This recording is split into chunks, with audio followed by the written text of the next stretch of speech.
Hello, ഞങ്ങൾക്ക് ഓണത്തിന് നാട്ടിൽ പോകാൻ പറ്റാത്ത കാരണം ഞങ്ങളുടെ കൂടെ ഓണം ആഘോഷിക്കാൻ വേണ്ടിയിട്ട് എൻ്റെ വീട്ടിൽ നിന്ന് പപ്പയും അനിയനും ഫാമിലിയും ബാംഗ്ലൂരിൽ നിന്നും വന്നിട്ടുണ്ടായിരുന്നു. അപ്പോൾ അവർ 2 ദിവസം മുമ്പ് എത്തി. അപ്പോൾ പപ്പ കൊണ്ടുവന്നതാണ് ഈ പെട്ടി.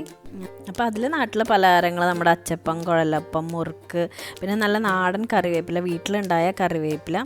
ഇപ്പം ഞാൻ ഈ തുറക്കണത് ഉണ്ടമുളക്, നല്ല പച്ചമുളക്, നല്ല എരിവുള്ള ഉണ്ടമുളകാണ്. ചമ്മന്തി അരയ്ക്കാൻ ഈ മുളക് നല്ല അടിപൊളിയാണ്, നല്ല എരിവാണ്.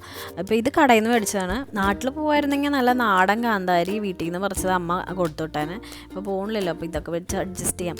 പിന്നെ പിള്ളേരുടെ ഡ്രസ്സ്, ഓണത്തിനുണ്ടാകുന്ന ഡ്രസ്സ് പപ്പ സ്റ്റിച്ച് ചെയ്ത് കൊണ്ടുവന്ന കേട്ടോ. അപ്പോൾ അത് ഞാൻ എല്ലാം എടുത്ത് നോക്കുക, പറഞ്ഞ പോലെ എല്ലാം ചെയ്തിട്ടുണ്ടോ, സ്റ്റിച്ച് ചെയ്തിട്ടുണ്ടോ, എല്ലാ ഐറ്റംസും ഉണ്ടോ എന്ന് ചെക്ക് ചെയ്ത് നോക്കുക കേട്ടോ. അപ്പോൾ എല്ലാം പറഞ്ഞ പോലെ തന്നെ സ്റ്റിച്ച് ചെയ്ത് കൊണ്ടുവന്നിട്ടുണ്ടായിരുന്നു.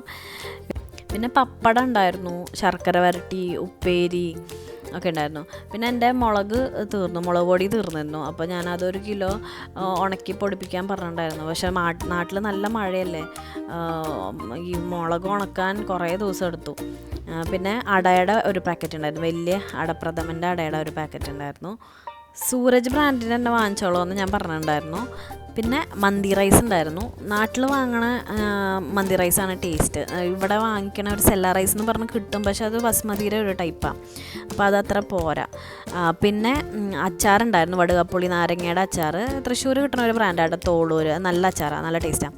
അപ്പോൾ അത് വാങ്ങിക്കാൻ പറഞ്ഞിട്ടുണ്ട്. അപ്പോൾ അതൊരു ചെറിയൊരു ഡബ്ബയുണ്ട്. പിന്നെ കൊണ്ടുവന്നത് നാളികേരം. അടപ്രഥമന് നമ്മുടെ നാട്ടിലെ നാളികേരമാണ് ഏറ്റവും ടേസ്റ്റ്, നല്ല പാലുണ്ടാവും. ഇവിടെ ഒരു തരം കരിക്ക് പോലത്തെ നാളികേരം, അപ്പോൾ പാല് കിട്ടില്ല. പാല് കിട്ടിയാലും ആ പാലിന് അത്ര വലിയ ടേസ്റ്റ് ഒന്നും ഉണ്ടാവില്ല. പിന്നെ ഉണക്കമീൻ ഉണ്ടായിരുന്നു. അത് ഓണത്തിനുള്ളതല്ല കേട്ടോ, അല്ലാതെ കൊണ്ടുവന്നതാ, വീട്ടിൽ ഉണക്കിയ ഉണക്കമീൻ. പിന്നെ പൊതിച്ചോറ് കഴിക്കാൻ കുറച്ച് വാഴല, ഇത് പപ്പേട്ട മുന്തിരി വൈൻ, അപ്പോൾ അതൊരു കുപ്പി കൊണ്ടുവന്നിട്ടുണ്ടായിരുന്നു. അപ്പോൾ ഇതൊക്കെയായിരുന്നു നാട്ടിൽ നിന്ന് കൊണ്ടുവന്ന ഐറ്റം.